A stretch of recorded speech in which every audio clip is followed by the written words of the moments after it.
Bonjour à toutes et tous. On est ravis de vous retrouver aujourd'hui pour un webinaire d'inspiration, de rencontre avec une start-up.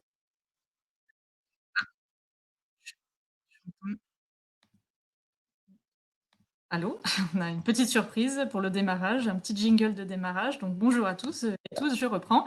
Donc on est ravis de vous accueillir aujourd'hui pour le témoignage d'une start-up canadienne, Element AI, qui a contribué au projet de Sidewalk Lab, la filiale de Google, qui était chargée de créer une smart city ou plutôt un smart quartier dans un quartier de Toronto qui était une friche industrielle en lien avec l'autorité publique Waterfront Toronto. Donc le projet a depuis été abandonné pour différentes raisons, on va le voir, mais c'est un bon moment pour nous pour s'interroger sur ce type de projet, la place aussi d'une jeune entreprise innovante dans ce type de projet, le lien avec la ville et les habitants, d'avoir ce retour en fait d'une entreprise. Donc on accueille aujourd'hui Yves et Grace. Donc Yves, directeur MEA, qui va revenir dans cette session sur l'apport d'Element AI dans ce projet. Donc, ils ont notamment été en charge d'une étude d'impact du projet en termes des droits de l'homme. Donc, c'est un projet qui est plutôt novateur et spécifique. C'est une approche, une méthode qui pourrait vous intéresser dans le cadre de projets d'aménagement urbain dans lesquels vous pouvez être impliqué. Et en parallèle, on a souhaité avoir pour cet échange l'éclairage de chercheurs spécialisés sur le sujet de l'éthique des données. Donc, on accueillera au cours de la session Christophe Serrin, qui est chercheur à l'université Paris 13 et qui participe à un démonstrateur pour la ville durable Rêve de Seine-Urbaine, notamment sur ces questions. Ils présenteront un petit peu plus tard leur sujet de recherche.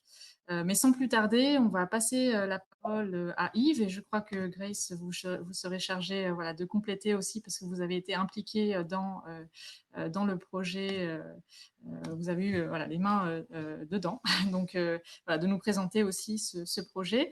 Donc Yves, première question pour vous, est-ce que vous pouvez présenter Element AI et puis dire quelques mots sur le projet et votre apport dans ce projet-là? Oui, volontiers, bonjour. Je pense que vous voyez la présentation. Voilà, bonjour à tous. Nous sommes ravis d'être là et de partager un moment avec vous sur ces projets de Smart Cities de façon générale et l'étude que nous avons pu mener, que Grace et son équipe ont pu mener sur Toronto. Peut-être que vous connaissez pas la société Element AI, donc je vais me permettre peut-être de présenter quelques planches qui vont permettre d'illustrer un petit peu qui nous sommes. Et ensuite nous plongerons dans le projet. Element AI, c'est une société canadienne qui a été créée il y a 4 ans à Montréal, un des sièges de l'intelligence artificielle au niveau académique, au niveau des startups et des grands groupes qui ont installé beaucoup de centres de recherche. Aujourd'hui, nous sommes 300, un peu plus de 300 sur 3 continents, en Asie, en Europe. Moi, je suis basé à Paris et en Amérique du Nord. La société a été fondée par un entrepreneur en série qui s'appelle JF Gagné, qui a créé des entreprises dans le domaine de la prise de décision, notamment dans la supply chain, etc., toujours avec beaucoup d'algorithmes et de sciences dans ses produits. Et il s'est associé à une pointure académique dans le monde de l'intelligence artificielle qui s'appelle Joshua Bengio, qui est professeur à l'Université de Montréal et qui est, de même que Yann Lequin et Geoff Hinton, un des pionniers de l'IA moderne avec les méthodes d'apprentissage profond. Donc, il est cofondateur d'Element AI. Nous avons levé 250 millions d'euros à peu près sur les 4 ans avec des investisseurs technologiques comme Nvidia, comme Intel, mais aussi des partenaires financiers comme l'équivalent de la BPI au Québec, qui s'appelle la Caisse de placement et de dépôt du Québec, et puis le cabinet de consulting McKinsey, qui a également, dans le cadre de ces transformations digitales, trouvé opportun de s'associer à nous, nous qui mettons justement cette intelligence artificielle dans le monde du B2B, une IA responsable qui vise à faciliter le travail des collaborateurs avec les machines pour travailler plus intelligemment, plus judicieusement ensemble. Aujourd'hui, on fournit des solutions et des produits pour les gouvernements. Donc, ce projet-ci, Smart City, peut rentrer dans cette catégorie-là. C'est la modernisation de façon générale des administrations. On est aussi dans le domaine du manufacturing, en particulier pharma et chimie, dans la supply chain, chaîne logistique, assurance, etc. Donc, il y a un petit bruit de fond voilà, qui est parti. J'ai deux autres planches qui vous permettent juste de comprendre un petit peu comment on fait les choses. Donc, on a une équipe de plus de 50 chercheurs, entre 50 et 100 chercheurs, des chercheurs, c'est-à-dire des docteurs en intelligence artificielle et recherche opérationnelle, qui nous permettent de faire de la recherche fondamentale en intelligence artificielle, de comprendre aussi ce qui se fait dans les différentes institutions de recherche dans le monde, y compris en France. Et puis, à partir de ça, nous déterminons des composants, on développe des composants, des capabilities, des API qui vont dans le domaine de la vision assistée par ordinateur, du traitement de langage naturel ou des séries temporelles, d'avoir des composants très robustes, prêts pour être utilisés dans les opérations des entreprises. Donc là, on en a fait des bibliothèques et puis on met tout ça sous forme de produits qui vont donc résoudre des problèmes donnés pour des clients, comme gérer l'automatisation de la souscription en assurance, gérer l'assurance qualité, en particulier avec l'analyse des défauts dans le manufacturing, régérer des analyses de prévision de vente, en particulier quand il y a des phénomènes rares ou inattendus. On en connaît un, évidemment, en ce moment. Alors, en termes de recherche, je vous ai dit qu'on faisait beaucoup de recherche dans les principaux domaines de l'intelligence artificielle, mais on se concentre particulièrement sur 4 axes. Le premier, c'est être capable de faire une intelligence artificielle qui va reposer sur peu de données. Donc, faire des apprentissages sur peu de données, avoir des méthodes qui consomment peu de ressources informatiques, qui aient besoin de peu de stockage. C'est très difficile, évidemment. C'est vraiment un sujet de recherche, mais on pense que c'est aussi un des facteurs qui va permettre de faire passer cette IA auprès des PME, auprès des secteurs industriels qui ont évidemment moins de données de par leur nature. On travaille également sur le soutien de la décision, donc venir prendre toute la donnée diverse qui existe de différents domaines et venir aider à augmenter finalement les opérateurs, les personnes dans leur travail quotidien en lignant ça. On travaille aussi beaucoup sur l'interaction entre le langage, le traitement du langage naturel entre l'homme et la machine. Et puis enfin, on travaille beaucoup sur tout ce qui est confiance en IA, une IA responsable, une IA respectant les principes éthiques, une IA respectant les droits de l'homme. Et donc, on est vraiment dans ce cadre-ci aujourd'hui dans le séminaire. Donc, des composants, je ne vais pas trop détailler. Comme je vous l'ai dit, on a défini différents types d'outils. Donc, vous voyez ici des OCR, des reconnaissances de caractère améliorées, qui vont servir, par exemple, à être mis sur des robots et passer dans les allées des supermarchés pour vérifier qu'il y a bien une adéquation entre le prix d'un article et ce qui était attendu. On va pouvoir gérer la connaissance au sein d'une entreprise en posant des questions en langage naturel, réussissant à faire beaucoup d'interactions, d'identification de qui sont les bons partenaires pour résoudre un problème donné au sein d'une entreprise. Là encore, faisant usage des nombreuses sources de données qui puissent exister. Et puis enfin, comme je le disais, des séries temporelles qui vont nous permettre, à base de méthodes d'apprentissage profond, à faire des prévisions très avancées, en particulier sur la long tail, comme on dit, ce qui se passe en termes d'événements rares. Alors, qu'est-ce qui nous rend un petit peu unique et pourquoi on a constitué des équipes comme ça? On pense que pour faire une bonne IA, une IA qui soit adoptée, il y a 4 grands piliers à considérer. Tout d'abord, venir aider la collaboration entre l'humain et la machine. Deuxièmement, rendre une IA accessible, donc c'est ce que j'évoquais par les composants, rendre ça consommable, abstraire finalement toute la difficulté liée à l'algorithmie et pour mettre ça dans des choses simples, demander une reconnaissance de caractère, un résumé de texte, une interprétation de texte en parole, etc., etc. Une IA qui puisse être déployée à l'échelle, c'est-à-dire que là, il ne faut pas tomber dans le piège de faire une intelligence artificielle qui va être seulement une preuve de concept avec plein d'outils qui permettent de faire ça. Mais pensez dès le début à comment ça va être déployé et déployé sur du long cours. Et quand on parle de Smart City, On n'est pas juste sur une démonstration à petite échelle, on est sur qu'est-ce qui va se passer dans les 5, dans les 10, dans les prochaines décennies. Donc là, il faut bien structurer non seulement ses capacités techniques, technologiques, d'infrastructure, et évidemment, quels seront les usages de cette technologie dans l'environnement donné. Et donc, ça va de pair avec une IA en laquelle vous pouvez avoir confiance, c'est une IA que vous allez adopter si vous êtes confiant dans la façon dont c'est utilisé. Et les entreprises, si elles ont confiance en l'IA, elles vont les déployer à plus large échelle. Alors, j'ai un petit problème sur un des slides qui ne passe pas, mais c'est pas grave, je vous repasse peut-être la main en attendant. Oui, alors avant de laisser la main à Christophe pour les questions, est-ce que vous pouvez nous parler un petit peu plus du projet à Toronto et votre implication dans ce projet? Si vous pouvez nous parler un petit peu de la méthode que vous avez déployée, ça m'intéresse beaucoup. Oui, tout à fait, merci. Donc, ce projet à Toronto est finalement le réaménagement d'un bord de lac. Qui était une zone plutôt industrielle, je pourrais même la qualifier de post-industrielle, donc avec certaines friches par endroit. Et ce projet-là, c'était vraiment un projet ambitieux, envergure mondiale, qui cherchait à démontrer les possibilités d'un réaménagement urbain avec des modèles économiques un peu différents. Donc, on peut se mettre sur des délégations de services publics, on peut se mettre sur l'apport d'une entreprise pour venir apporter de l'innovation et soutenir et financer cette approche-là. Donc, c'était vraiment un des buts de ce projet-là, de l'innovation en réaménagement urbain avec un impact positif pour le climat.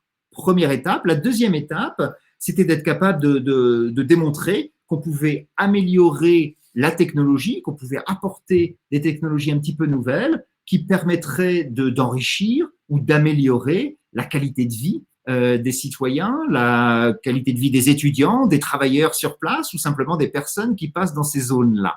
Donc, c'est vraiment l'objet de ce projet qu'avait eu la ville de Toronto. Donc, elle avait soumis un appel d'offres mis en concurrence différentes entreprises pour répondre à cet appel d'offres. Et c'est une société qui s'appelle Sidewalk Lab, qui est une filiale d'Alphabet, donc la maison mère de Google, qui a remporté le projet avec un dossier qui effectivement était, je crois, bien travaillé, bien exposé, et qui avait remporté ce contrat-là. Bon, donc ça, c'était en octobre 2017. En juin 2019, donc c'était à peu près un an et demi après l'octroi du mandat de Sidewalk Lab, ils avaient beaucoup travaillé sur la conception, sur des concertations, des consultations de différentes parties prenantes, et ils ont remis leur rapport de plan de développement. Et ce plan de développement a été soumis aux experts, au public, pour à nouveau considérer un petit peu ce projet-là. Et c'est là que l'équipe de Waterfront Toronto, que vous avez mentionné tout à l'heure, est intervenue et s'est dit, mais finalement, aujourd'hui, on voit beaucoup de projets qui évaluent au-delà de la gouvernance de la donnée, au-delà de l'utilisation technologique pour respecter le droit privé, etc., il y a beaucoup d'initiatives qui sont lancées ou en tout cas qui sont discutées pour avoir l'impact de ces technologies, de ces nouveaux services sur les droits humains. Et donc, c'est dans ce contexte-là qu'ils ont eux aussi à nouveau soumis un appel d'offres pour avoir des partenaires, des experts qui puissent analyser finalement ce projet à travers le prisme de l'impact sur les droits humains de ces technologies. Et est-ce que vous pouvez nous en dire un petit peu plus sur la méthode, comment vous avez procédé sur cette étude et les enseignements de cette étude? Et puis après, je passerai la main à Christophe. Mes dernières questions de mon côté. Oui, tout à fait. Et certainement que Grace pourrait intervenir aussi, parce qu'elle était au cœur de ce projet-là. Donc, c'est Element AI, effectivement, qui a remporté cet appel d'offres. Alors, pourquoi on a remporté cet appel d'offres? On a remporté cet appel d'offres en tant qu'une société technologique parce qu'on a beaucoup accentué, comme vous l'avez vu dans ma présentation de l'entreprise, sur une IA de confiance, une IA responsable, une IA où finalement on vérifie que qu'on fabrique une bonne technologie qui puisse être utilisée, adoptée. En cela, on a des équipes de politique publique, de relations gouvernementales qui travaillent beaucoup auprès de la Commission européenne. Donc, notre CEO notre PDG fait partie de cet expert, de ce groupe d'expertise au niveau de la Commission européenne. On travaille à l'OCDE, au Conseil de l'Europe, à l'UNESCO. Donc, vraiment sur comment l'IA peut être abordée et déployée et quels sont finalement les politiques publiques qui doivent accompagner ça. Et typiquement, la grande question, c'est est-ce qu'il faut de la régulation, est-ce qu'il faut de la réglementation, est-ce qu'il faut du laisser-faire, comment on peut se situer? Et là, l'Europe est relativement en avance sur ces aspects-là, est très très forte sur la façon d'avancer sur toutes ces considérations. C'est ainsi que les équipes de Montréal et puis des personnes ici en Europe travaillent auprès de ces entités. Alors, ce qu'on peut peut-être définir sur ce qu'est une analyse d'impact d'une technologie ou d'un service sur les droits humains. Donc, c'est une procédure, en fait, c'est une méthodologie, ça, qui, comme je disais, a été utilisée par différentes entités pour identifier et évaluer l'impact réel ou envisagé ou potentiel sur les droits humains des technologies, des services et des relations dans le domaine des affaires. Donc, il y a eu tout un ensemble de responsabilités qui ont été proposées par des principes directeurs sous le couvert des Nations Unies. Donc, c'était en 2011. Et petit à petit, ça a été implémenté, alors pas encore beaucoup, mais ça a été implémenté sur différents projets. Element AI avait eu l'occasion de contribuer avec la fondation Mozilla à une analyse préalable à ce projet Waterfront sur justement l'analyse de l'impact sur les droits humains de la technologie. Et on a essayé de promouvoir un petit peu ces aspects-là. Et on a trouvé que le projet de Waterfront était un creuset formidable pour venir instancier toutes ces méthodologies que l'on avait développées préalablement. Alors, évidemment, on l'a fait dans toute la modestie qui incombe. Nous sommes des experts en IA, on a une certaine compréhension de ce qui se passe auprès de différentes instances, mais on a créé un consortium avec différentes entreprises, enfin différents cabinets, des personnalités. Vous connaissez peut-être Ravi Naik. Ravi Naik est une personne qui un avocat sur les droits humains et la protection des données, qui a notamment été connu pour ses actions avec Cambridge Analytica, avec Facebook et avec comment dire, Google, en particulier sur l'utilisation des données pour la publicité. Donc, c'est quand même adossé à des pointures du domaine, avec des gens comme Petra Molnar aussi, qui habite au Canada et qui est une personne académique, là aussi, spécialiste des droits humains. Et puis des sociétés qui étaient spécialistes sur les droits humains, mais plutôt les droits de l'homme, mais plutôt non technologiques. Donc, on avait vraiment un panel, une grande diversité pour venir approcher ce sujet-là. Alors,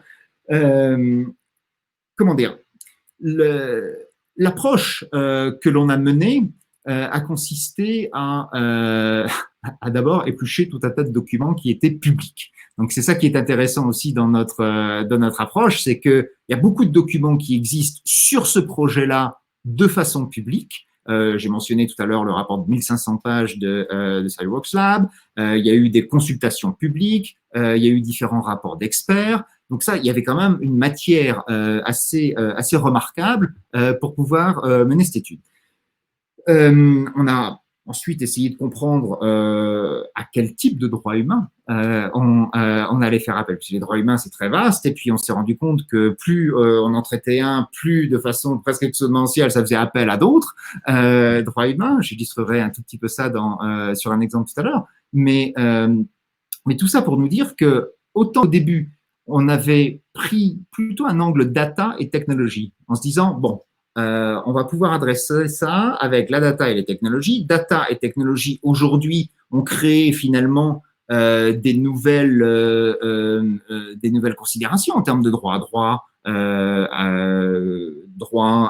la privacy, à la personne privée, droit à l'oubli, droit de disposer de ses données, on l'a vu dans la RGPD ici en France. Donc, il y a tout un tas de considérations que ces nouvelles technos ont abordées, et encore une fois, l'Europe est relativement fer de lance sur le sujet.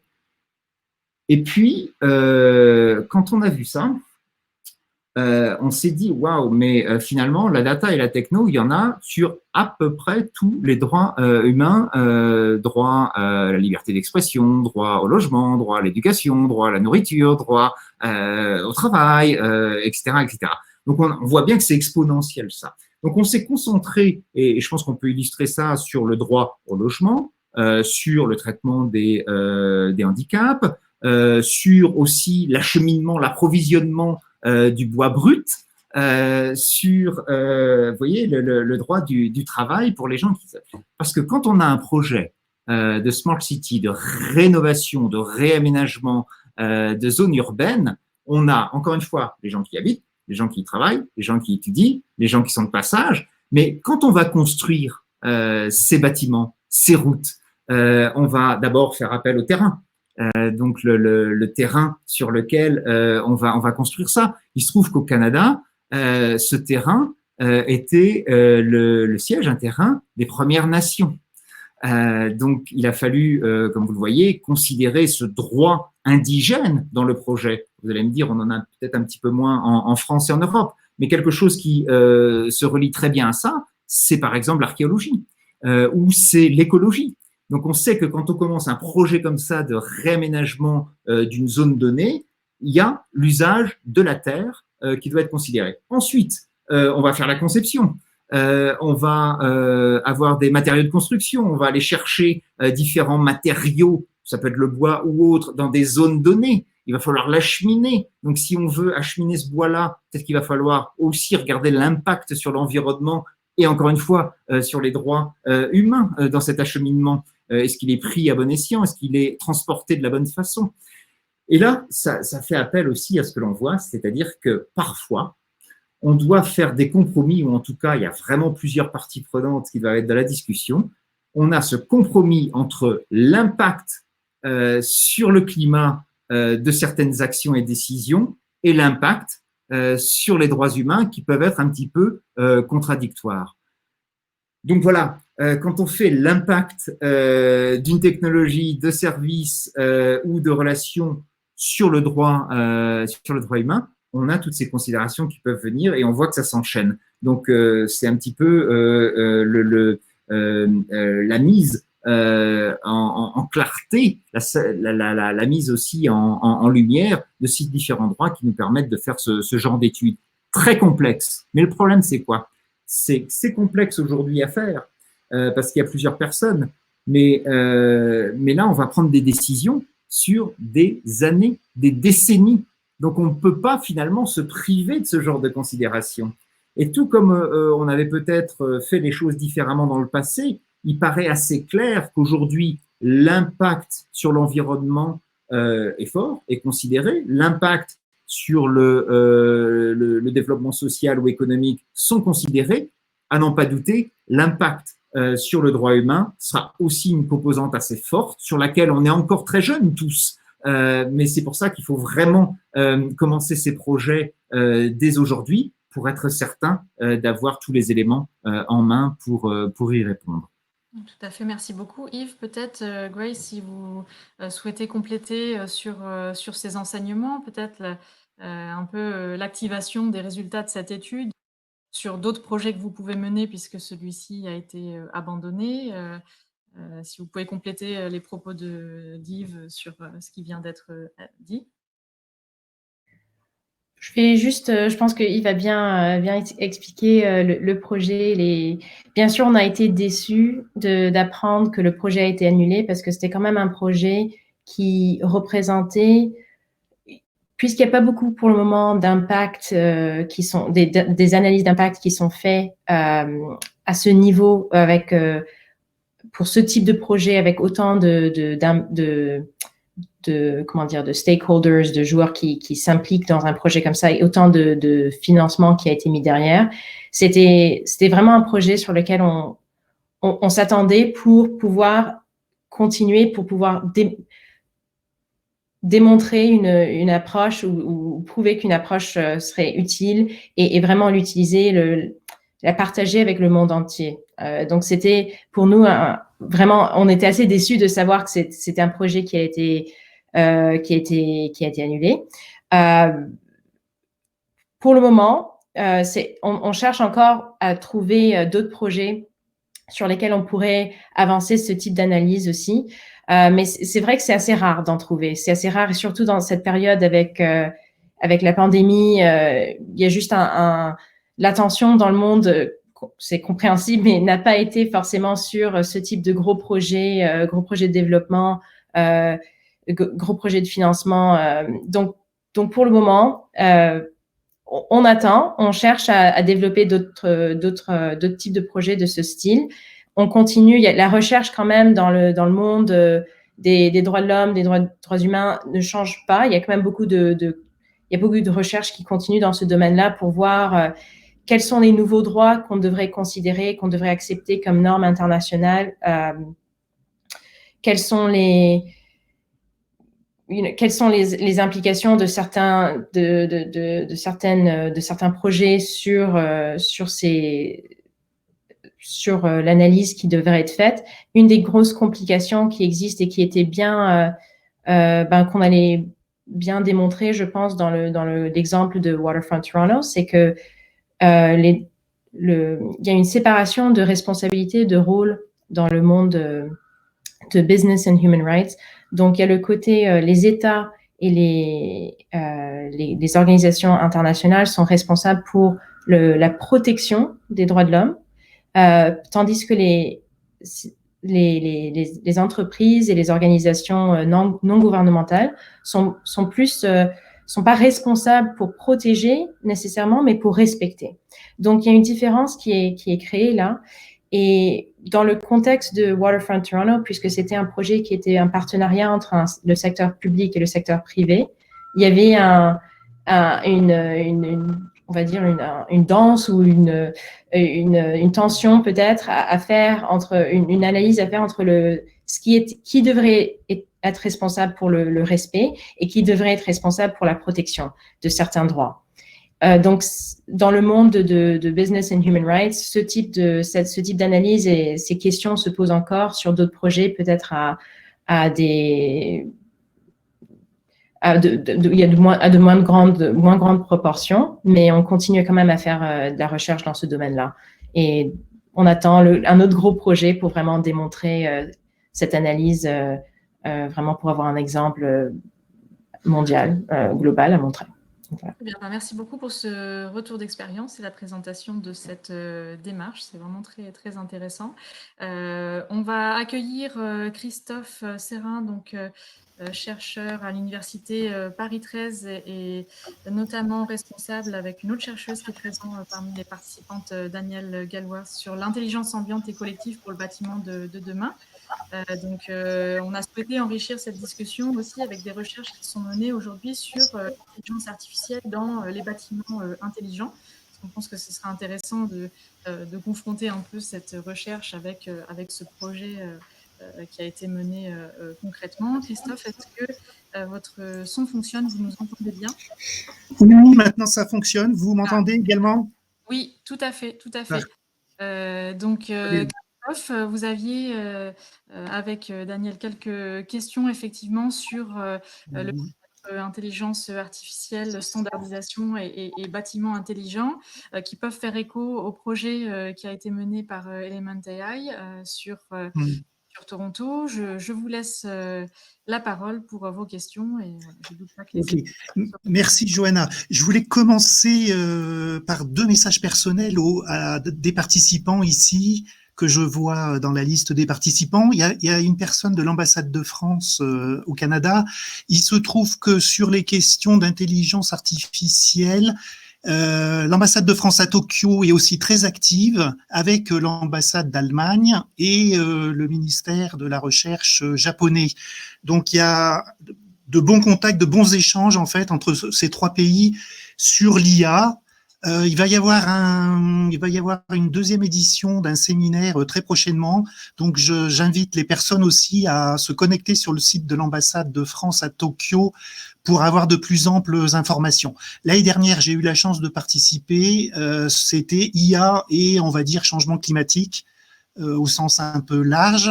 Et donc, il y a de très bonnes interactions entre la France, l'Allemagne et le Japon sur les thèmes.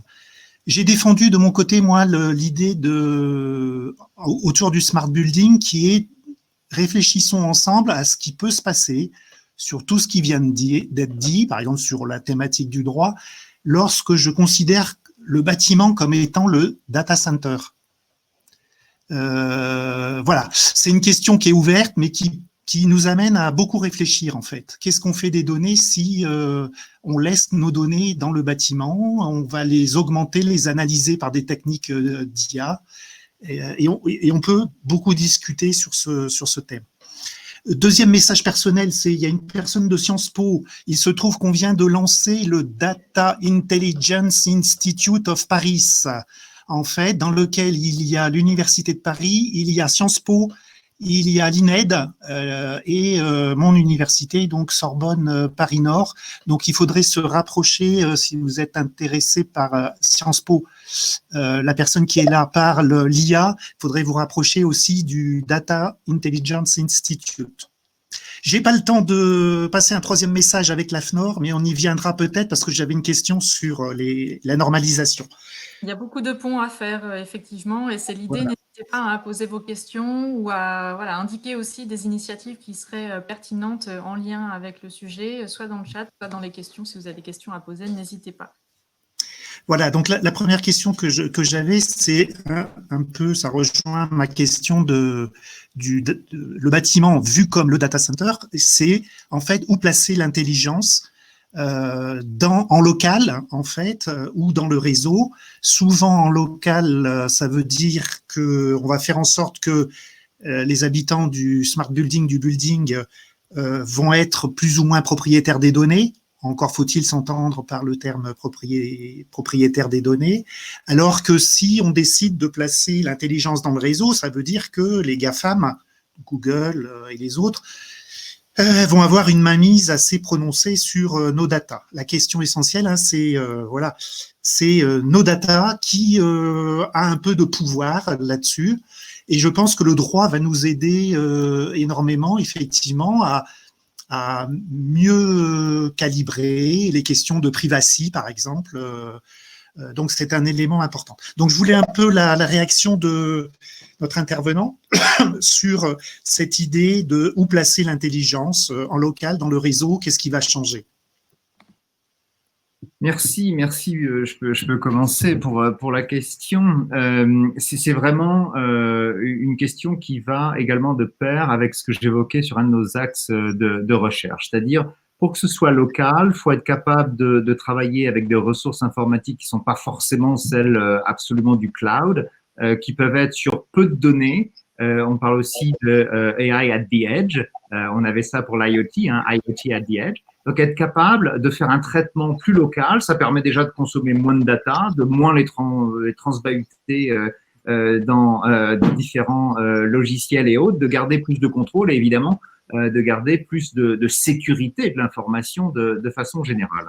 Donc, c'est vrai qu'être capable de consommer localement, c'est vrai pour tout, y compris pour la donnée. Il y a beaucoup de vertus en cela. Maintenant, il faut pour ça être capable de mettre au point des méthodes d'analyse de ces données, que ce soit de l'intelligence artificielle avec des méthodes d'apprentissage, du machine learning ou pas, qui puissent être entraînées éventuellement ailleurs, et puis on vient faire les inférences plus localement. Donc ça, c'est tout à fait possible de mettre en place ce genre de choses. Effectivement, vous avez soulevé une autre question qui est très compliquée, c'est qui doit posséder la donnée, à qui appartient la donnée. Donc il y a beaucoup de réflexions autour de ça, et qui doit disposer de la donnée pour être capable de fournir un service, et un service qui peut être volontaire. Et ça rejoint finalement des initiatives que l'on a mises, comment dire, en considération, qu'on appelle les data trusts. Et ça, on pense que c'est une voie qui nous paraît assez intéressante pour les différentes parties prenantes. Ça peut être d'un building, parce que quand on dit de la donnée dans un building, il y a besoin de la donnée pour l'éclairage, pour la climatisation, pour fournir un service donné à un endroit, de la communication, etc. Donc finalement, il y a beaucoup de données qui sont créées, qui les possèdent. On a la même chose sur une smart city. Il y a également beaucoup de données qui viennent, les données venant des gens qui s'occupent du transport, qui s'occupent de la logistique, qui s'occupent de l'énergie, de l'éclairage, de la sécurité, etc., etc. Et donc avec un de nos collègues, enfin plusieurs de nos collègues, mais Phil Dawson qui a aussi participé à l'étude sur Waterfront avec Grace, il y a eu des discussions avec des académiques, notamment anglais, pour se dire, mais finalement, est-ce qu'on ne peut pas essayer d'utiliser un trust, comme on a un trust sur des aspects légaux, d'héritage, etc., qui finalement sont gérés par une partie qui a un droit fiduciaire dessus. Donc finalement, les gens vont venir mettre des données, vont pas forcément disposer des données de leurs concurrents, vont pas les voir, c'est pas du partage de données, c'est on vient mettre de la donnée à un endroit, et par contre, les différentes parties prenantes peuvent avoir les résultats de ce qu'il y a dans ces données, de comment ils peuvent utiliser de la donnée pour le service qu'ils ont à rendre. Ça ne veut pas dire qu'ils ont besoin de la donnée brute, ça ne veut pas dire qu'ils ont besoin de ce partage des données, ça veut dire qu'ils peuvent avoir accès à ce qui leur est utile dans cette donnée-là. C'est un petit peu complexe à mettre en place, néanmoins ça semble extrêmement prometteur, et tout comme on invitait les gens à se réunir, donc des différents métiers du transport, la logistique, de l'hébergement, de l'immobilier, à se réunir pour faire la ville de demain, le quartier de demain. De la même façon, disposer d'expérimentation avec cette donnée, de la gouvernance de cette donnée, être capable de disposer des régulateurs qui sont aussi partie prenante dans ce sujet-là, parce que encore une fois, cette technologie, cette donnée doit être encadrée. Mais aujourd'hui, on ne sait pas. Et le rythme de la technologie va tellement vite que c'est très difficile pour les régulateurs de garder le rythme. Donc, on fait quoi? On crée de la technologie et ensuite on vient réguler en disant non, c'est pas bien ce que vous avez fait. Il faut vérifier que ça remplit la notion du bien commun, que ça remplit l'usage social et sociétal, environnemental. En revanche, être ensemble à faire évoluer la technologie et la réglementation en même temps, ça nous paraît extrêmement vertueux. Donc, ça va de pair, réglementation, développement de la technologie dans une expérimentation. Et pourquoi je mentionne ça ici sur un aspect Smart Cities? Eh bien, parce qu'on pense que les territoires doivent être associés à ça aussi. Les villes, les départements en France, les régions doivent être effectivement invités à avoir ces réflexions, à mettre au point les nouvelles méthodes, les nouveaux outils qui vont permettre, encore une fois, d'avoir confiance dans tout ce qu'on est en train de développer comme technologie. Donc, j'ai étendu un petit peu, Christophe, la question de la donnée sur le bâtiment dans une perspective un peu plus large, mais il me semble que disposer de la donnée localement, c'est très bien. La partager, c'est pas toujours facile, en particulier quand on a affaire à des concurrents ou des gens avec qui on n'a pas forcément envie de la partager. Mais faire appel à des data trusts, ça nous semble une voie extrêmement intéressante à explorer pour le bénéfice de tous.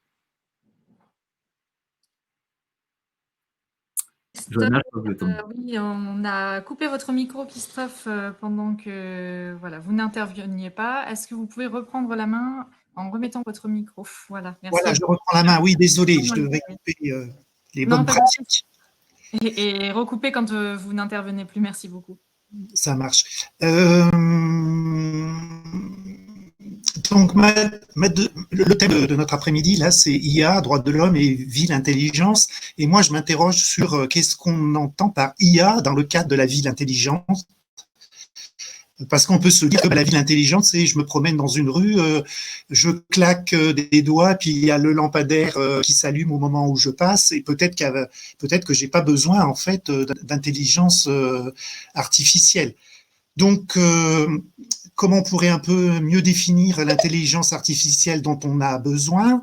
Et puis, est-ce qu'elle va être au centre de tout en fait dans la ville? Pour gérer l'énergie, pour mettre en place une gestion rationalisée, voire collective, de planification plus efficace d'un certain nombre de services, comme le déclenchement du lave-vaisselle, et j'en passe, et des meilleurs. Voilà, donc est-ce que vous pouvez un petit peu préciser le type d'intelligence artificielle dont on a réellement besoin dans le cadre de la ville intelligente? Merci, je pense que c'est une question assez vaste. Grace, je peux commencer et tu pourras compléter. Alors, la première chose, c'est que l'intelligence artificielle, c'est déjà une technologie qui vient au soutien de services à définir et pas forcément l'inverse. Donc, il faut définir ces services, il faut définir ces usages, il faut comprendre quel est l'impact de ces usages et il est probable que le recueil de données permettent d'améliorer ces usages, de les augmenter, d'aller plus vite. Et comment ça se fait? Ça se fait en analysant la donnée. Donc, c'est de la donnée, c'est de l'analytique avancée de données. Éventuellement, on va pouvoir avoir des données qui soient bien structurées, des données un peu moins structurées. Donc là, on voit que les méthodes, il va falloir qu'elles commencent à apprendre par elles-mêmes, qu'on puisse les entraîner dans un contexte donné et qu'elles puissent réappliquer ça dans un autre contexte un peu plus complexe où on ne peut pas vraiment programmer en disant si j'ai telle donnée, alors tu me fais ça. C'est tiens, je te fixe un objectif qui est d'assurer l'éclairage quand il y a peut-être tel facteur qui intervienne, une personne seule qui se balade dans la rue, une voiture, etc., etc., et venir intelligemment communiquer là-dessus. Est-ce qu'on doit la voir partout? Probablement pas.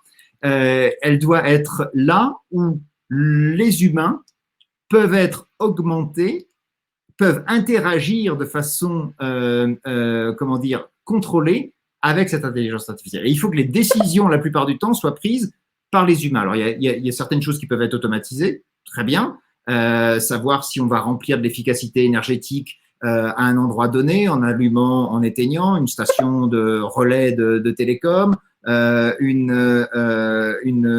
lampadaire. Est-ce qu'on va assurer l'efficacité énergétique en fermant des volets ou pas? Et puis, tout ce qui va largement au-delà de ça. Maintenant, la question est, est-ce qu'on maîtrise l'usage qui est fait de cette donnée? Est-ce qu'on maîtrise comment est déployée cette technologie? Donc, on voit qu'on revient aux considérations que l'on avait tout à l'heure sur la donnée, sur la technologie utilisée pour la donnée, sur le respect de la vie privée et des droits humains liés à cet usage-là. Et je te passe la parole, Grace, tu pourras certainement compléter.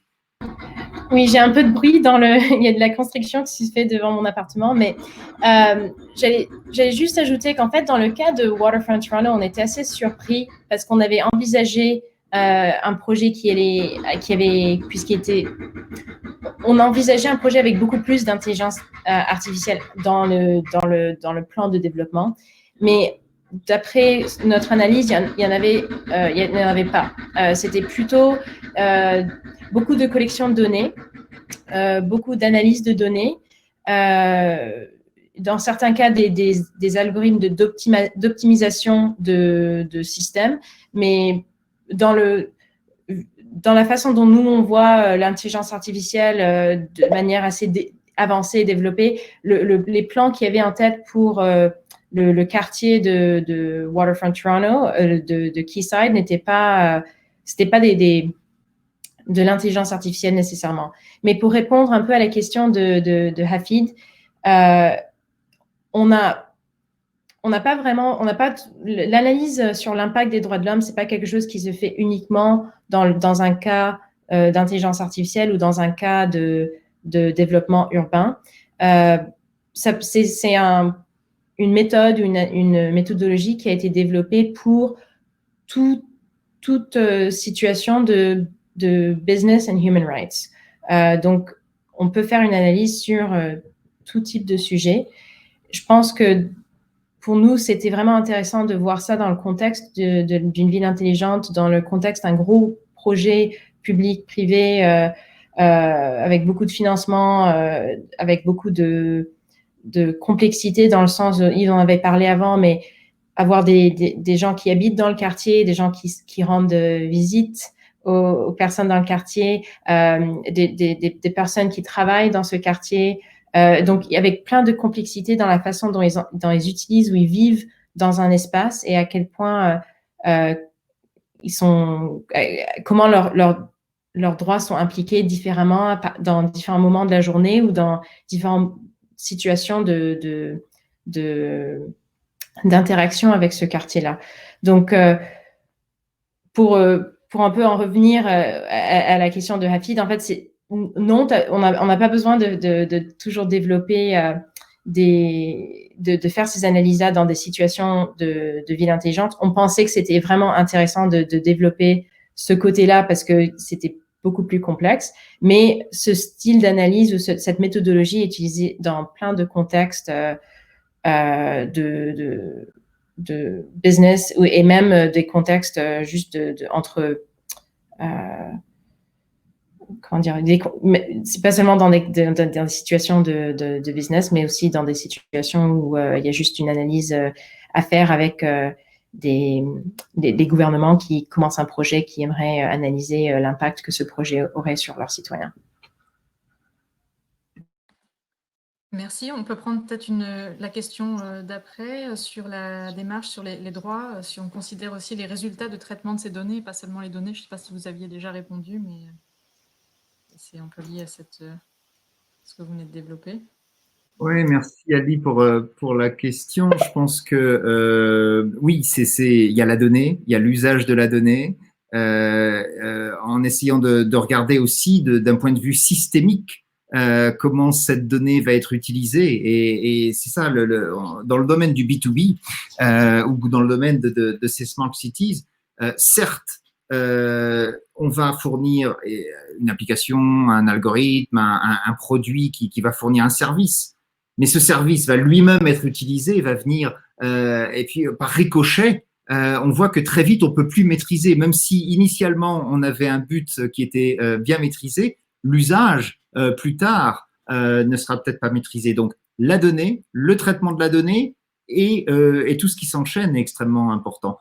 On le voit, c'est complexe, c'est exponentiel, c'est impossible de ne pas faire appel aux différentes parties prenantes pour être pertinent sur le sujet. Et quand je dis parties prenantes, souvent dans une smart city, on voit, OK, on va mettre les énergéticiens, les gens des télécoms, les gens de la voirie, du service, du design.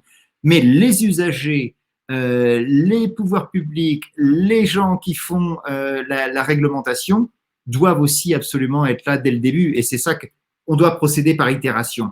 Du coup, la question c'est quelle est la taille du projet que l'on doit lancer? Et peut-être qu'une réflexion qui est tout à fait personnelle, mais peut-être que les 4 hectares, 5 hectares avec de l'innovation dans toutes les dimensions du projet Waterfront Toronto étaient peut-être, bien que relativement circonscrites, déjà trop grosses, déjà trop grandes. Et peut-être qu'il y a des étapes qui peuvent être mises en place. Donc, ce creuset expérimental où, oui, on veut analyser des nouvelles façons de faire de délégation de services publics, oui, on veut essayer des nouvelles technologies, mais on ne sait pas si l'usage de cette technologie est maîtrisé. Technologistes, expérimentateurs, pouvoirs publics, territoires peuvent être des acteurs moteurs qui créent l'innovation de demain et les usages de confiance de demain. On est vraiment dans ce cadre-là dans les Smart Cities et on sait bien qu'articuler des discussions avec autant de parties prenantes sur des projets qui vont s'étendre sur plusieurs décennies est extrêmement compliqué. Mais c'est aujourd'hui qu'il faut essayer justement de mettre en place ces méthodes-là pour y parvenir. Ça paraît gigantesque, mais avec un peu de méthode, beaucoup de travail, on peut vraiment avoir un impact et finalement rassurer. Quand je dis une IA de confiance, on essaie de comprendre ce qui se passe, d'expliquer ce qui se passe pour que ce soit adopté. C'est vrai pour la Smart City, donc la ville de demain qui fait appel à de la technologie, mais avant tout des usages où la technologie vient supporter ça.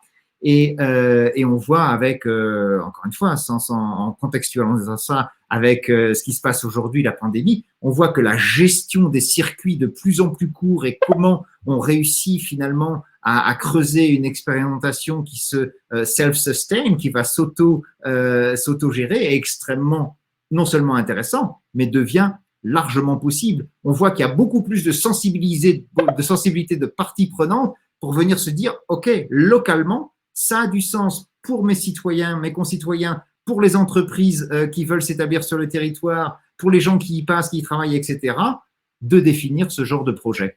Donc, merci. On va bientôt arriver à la fin de cette rencontre. Peut-être une dernière question de la part de Christophe pour que les participants puissent, dans le même temps, préparer les leurs. Voilà, donc n'hésitez pas si vous avez des questions à poser à Grace ou à Yves, c'est le moment. Peut-être, Christophe, vous aviez une dernière question à poser à nos intervenants. Oui, je vais passer un peu à la question sur les aspects standardisation dans l'IA, le Smart City, Smart Building.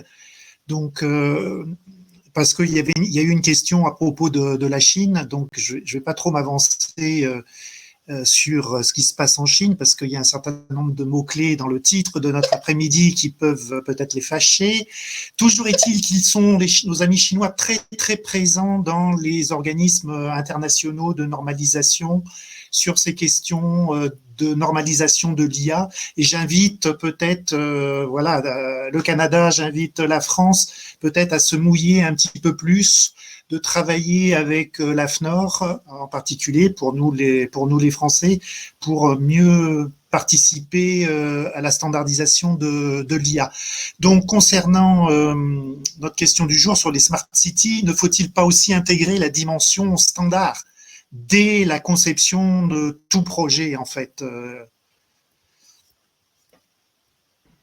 Je peux peut-être commencer je représente Element AI sur les projets, les efforts de standardisation qui existent à l'international et au niveau national au Canada.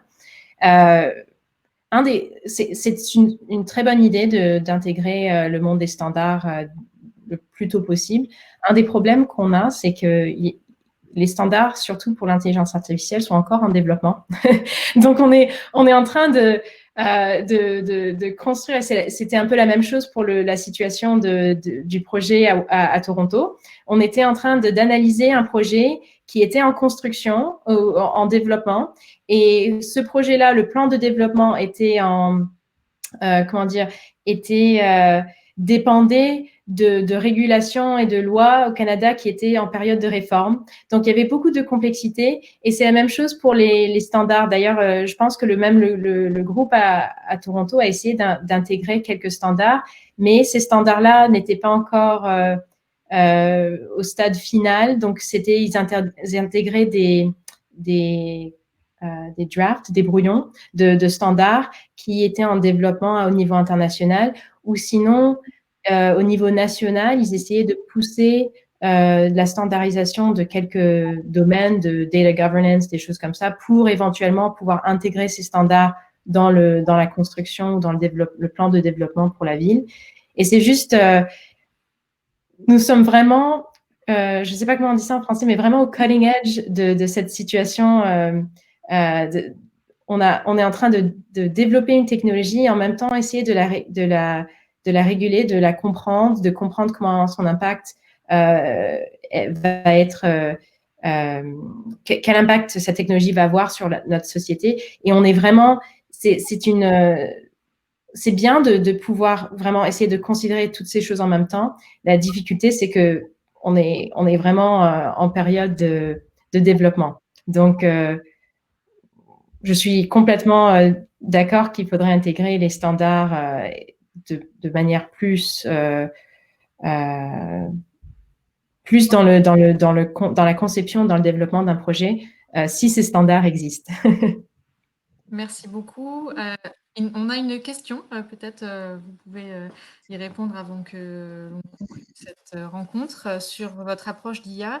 Pourrait s'appliquer à un sous-problème de la Smart City, par exemple sur les impacts écologiques et sociaux et l'économie circulaire. Est-ce que vous souhaitez répondre à ce point? Donc, c'est vraiment un sous-segment de la Smart City. Oui, c'est un sous-segment et quelque part, quand je disais tout à l'heure que le problème est tellement complexe et de manière exponentielle parce qu'il y a plein de parties prenantes, tout ce qui va permettre de circonscrire dans un sous-système cette approche sera intéressante. Donc, au-delà de l'approche IA, c'est vraiment l'approche, encore une fois, l'analyse dans un contexte IA ou un contexte technologique avancé de l'évaluation de l'impact sur les droits humains de ces nouvelles technologies, de ces nouveaux services, des relations d'affaires qui sont créées dans ce contexte-là. Et donc, je pense que ça s'y prête effectivement assez bien. On est aussi, si on veut parler de l'IA, l'IA, c'est quoi? L'IA, c'est une technologie qui souvent fait appel à beaucoup de données et demande beaucoup de ressources de calcul. Et derrière, on souhaiterait que l'IA vienne améliorer les circuits de distribution pour que ça ait un meilleur impact sur l'environnement. Donc la première partie, c'est déjà de faire une introspection. Et donc Elementea, il travaille beaucoup avec d'autres sur l'introspection. Essayons de travailler avec moins de données, essayons de consommer moins de ressources informatiques, essayons d'avoir un recyclage de l'électronique qui soit lui aussi vertueux. Donc regardons déjà ce qui se passe chez nous, aidons, partageons, construisons ensemble et ensuite venons voir comment ces méthodes-là peuvent être appliquées pour l'efficacité énergétique, pour venir combattre ou améliorer, optimiser les chaînes logistiques, la prise en compte effectivement en économie circulaire des différents impacts. Sur l'écologie, il y aurait aussi beaucoup de choses à dire. Malheureusement, on n'a plus beaucoup de temps, mais on voit bien que là, qu'est-ce qu'on a fait? Oui, il y a de l'IA, oui, il y a de la Smart City et on travaille ensemble là-dessus, mais avant tout, ce qu'il faut retirer, c'est qu'il y a des principes d'analyse de l'impact sur les droits humains des services de technologie qui est à retirer et ça s'applique un peu partout. Donc, avec des grands systèmes, des sous-systèmes. Mais il faut des gens like-minded, donc comme vous, comme nous, qui soyons non seulement experts dans un domaine, mais surtout humbles pour pouvoir dialoguer avec les autres et embarquer cet aspect-là, ces convictions pour vraiment résoudre ces problèmes qui peuvent être quand même fondamentaux s'ils ne sont pas bien traités. Donc, ayons beaucoup d'humilité, mais ayons quand même aussi beaucoup de courage pour venir mettre ça dans les différents projets, dans les différentes délégations de services publics, dans les différents appels d'offres, parce qu'on parle des standards, on parle des différentes régions du monde, alors certaines contrôlées par l'État, d'autres qui laissent faire l'économie de marché, et puis l'Europe qui est un peu au milieu, mais il va falloir que tout le monde parle aussi ensemble, pour voir comment on peut créer la société qui nous convient bien demain ici en France, en Île-de-France et plus largement en Europe. Bah, écoutez, c'est une belle conclusion à ce webinaire. Je ne sais pas si Grace, Christophe, vous souhaitiez ajouter des mots-clés avant de terminer, mais il me semble qu'on a déjà fait un premier tour voilà, du sujet, en espérant que ça suscite après, de votre côté, complémentaires avec tous les participants qui seraient intéressés à poursuivre. Merci beaucoup. Je crois qu'on va s'arrêter là, Antoine. Oui, peut-être juste un petit mot pour rappeler que ce webinaire est disponible en replay, donc il va vous être envoyé automatiquement à vous, tous les participants, dès la fin de cette session. Merci à tous les quatre. Merci Johanna, merci Grace, merci Christophe. Merci à Daniel également qui nous a aidé à préparer cette séquence. Je crois que ça a été particulièrement riche, un sujet très complexe, mais en même temps, vous l'avez bien souligné, la complexité ne doit pas nous effrayer, d'autant que je rappelle quand même que en France et en Île-de-France, on a deux énormes chantiers qui nous attendent. D'un côté, les JO de Paris 2024, de l'autre, le Grand Paris Express, qui sont certainement deux des plus grands chantiers urbains européens des prochaines décennies, si ce n'est du siècle. Donc, il est plus que jamais urgent de se poser ces questions et on voit bien que ce soit sur le versant écologique ou sur le versant droit humain, tout ce que vous avez pu partager avec nous nous pousse maintenant à renverser un peu la tendance, être capable d'aller très loin sur l'évaluation, mais aussi sur quelque chose qui soit plus responsable by design. On parle beaucoup d'éthique, de privacy. J'ai envie de dire que là, on a parlé de human rights by design et c'est extrêmement intéressant. Donc voilà, n'hésitez pas. J'ai vu qu'il y avait quand même pas mal de gens de différentes collectivités, métropoles franciliennes, des Hauts-de-France, etc. Si vous voulez poursuivre la discussion, que ce soit avec nous, que ce soit avec Element AI, avec Grace, avec Yves, n'hésitez pas à nous contacter. On est évidemment là pour ça et comptez sur nous pour poursuivre la réflexion. J'en profite juste pour conclure en vous disant qu'on a également initié avec le ministère de la Transition écologique et le CEREMA une très vaste concertation nationale qui va se dérouler jusqu'à la fin de l'année sur tous les enjeux de l'innovation urbaine sur un versant technologique, mais pas uniquement, loin s'en faut, et qui recoupe évidemment des enjeux liés aux droits humains. Donc pour participer, c'est très simple, place-innovation-urbaine.fr. On va avoir différentes phases de concertation. Pour le moment, on essaye d'identifier et de remonter tous les freins, toutes les problématiques rencontrées par les acteurs de terrain dans le domaine de l'innovation urbaine. Donc, n'hésitez pas à participer. Cette concertation et aussi la vôtre. Voilà, je vous remercie encore une fois tous les quatre et je remercie tous les participants et ils sont nombreux à avoir participé à cette session organisée, on ne l'a pas dit, dans le cadre de la semaine du développement durable car on arrive au terme de la semaine du développement durable européenne. Voilà.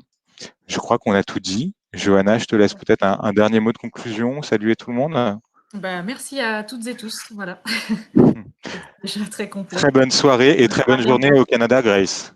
Bonne journée. Au revoir. Merci à tous. À bientôt.